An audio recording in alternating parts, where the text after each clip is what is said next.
Hello everyone. I hope you all are safe at home. Today we are in the fourth episode of Greek philosophy with Lizashri Hazarika.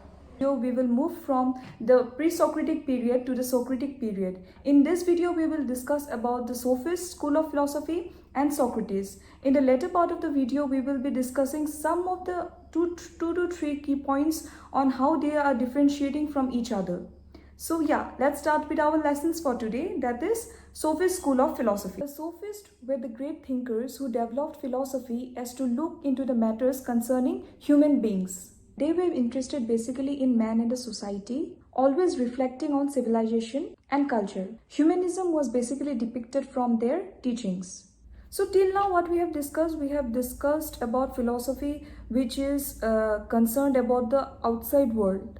Right, we have been discussing what is the origin of the world, what is the ultimate principle from which the world is made. So in all these previous episodes we have been discussing all this, but now we will move from the discussion of the outside world to the discussion into the inside world. By inside world I mean the discussion of human being, man that is present in its society.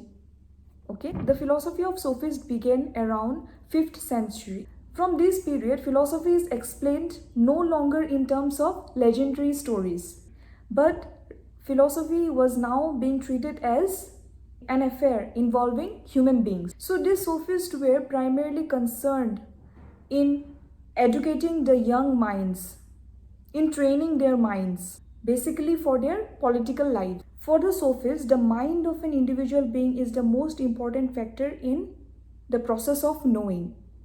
So they were philosophers who taught philosophy in exchange of money. As the etymological origin, the word sophist is derived from the Greek word sophos, and this word is also used to refer to those who have taught and learned their profession. And it is because of the social change and the political settings of that period which made sophists highly influential. However, it was also believed that the sophists were highly criticized and humiliated because they taught for money, of whether virtue can be taught or not. So the most famous representatives of the sophist period were Protagoras, Gorgias, Antiphons, Hippias and Thrasymachus. So they were the people who had great excellence and generic sense. So they taught whatever was in the popular demand during that period. So they thought they could teach in any kind of subject they want. They were basically described as teachers of virtue. They were also believed to be teaching more about rhetorics. So what do you mean by rhetoric? Rhetorics is basically an art of persuasion. It is an art of speaking to persuade some kind of audiences. So for them, the main theme which they were interested in studying was man and the society. They traveled a lot and they got to know many different cultures and also the series of problems related to those customs and cultures. They were the thinkers who gave rise to relativism. They went from place to place teaching their theories about how to be good citizens and how to do good politics. Typically, their teachings had a pragmatic nature. That is, their teaching had a practical purpose, and that purpose is to succeed in politics or to be able to function properly in politics. So some of the main key points or the characteristics of this school of thought are they were the teachers of virtue.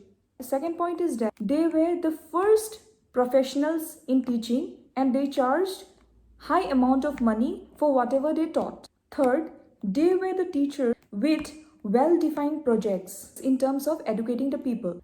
They provided discussion techniques to the younger generation, techniques for mastering the word and the power of speech. The theory of sophists was pragmatic in nature.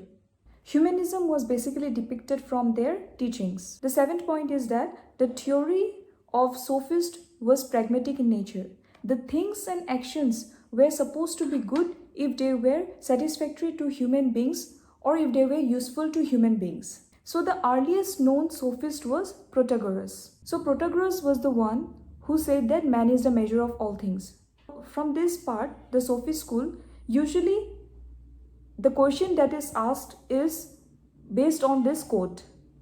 So we will get to know what this quote is all about. Protagoras is one of the most prominent thinkers of the Sophist school. He was humanist in a real sense, as well as a mathematician, a moral theorist, a grammarian, an educationist, and a political thinker. Some of his writings were on mathematics, on the gods, and on the original states of things. Protagoras laid great stress on the nature of man, with greatest value foisted on him by his famous proposition, man is the measure of all things. He writes, whatever is human exists and whatever is not human does not exist. The main aim of this saying is to establish man's ultimate value, where he takes man not as a common man, but a man who is an individual being. And for every individual being, sensation is the main vehicle. According to this understanding, there is no absolute truth without doubt. He says that whatever is true from one individual and is true for his own conscience, and whatever is true for other individual is true for his own conscience. This means that there is no truth which is absolutely real. There is no truth which has an absolute nature. Everything what appears is true for me, and whatever appears true for you is true for you. So this gives a sense of relativism.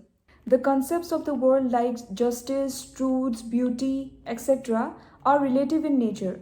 They does not have an absolute definition that this will be defined in this manner. It depends on what you as an individual define it, or what you as an individual consider it. It will be true in all the sense. Whatever I consider as truth will be truthful, and whatever you consider as truth will be truthful for you. Protagoras preferred the personal knowledge over and above the objective knowledge, so far as personal knowledge is conditioned upon the personal observation. Protagoras suggests that in case of personal knowledge, we do not have to depend on other to know what is truth, or say that we do not have to depend on other to understand which of our act is valid or which of our act is good. Since in the case of objective truth, we have to depend on others to know that certain kind of act is good, and we have to act in that way, or we have to act in that manner because it is good according to some objective sense. Protagoras says that in case of personal truth, we do not have to depend on others to know what is valid or invalid, or to know what is good.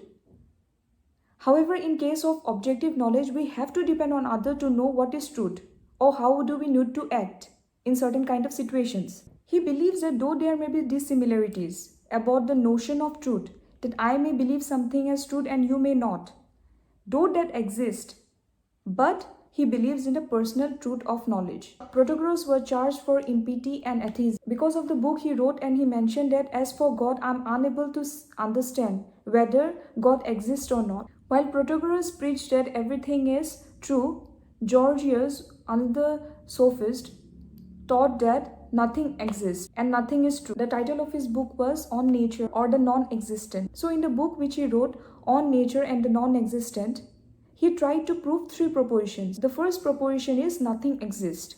The second proposition is that if anything exists, it cannot be known. And the third proposition is that if it can be known, it cannot be communicated. Because the data about the thing is perceived through eyes or ears.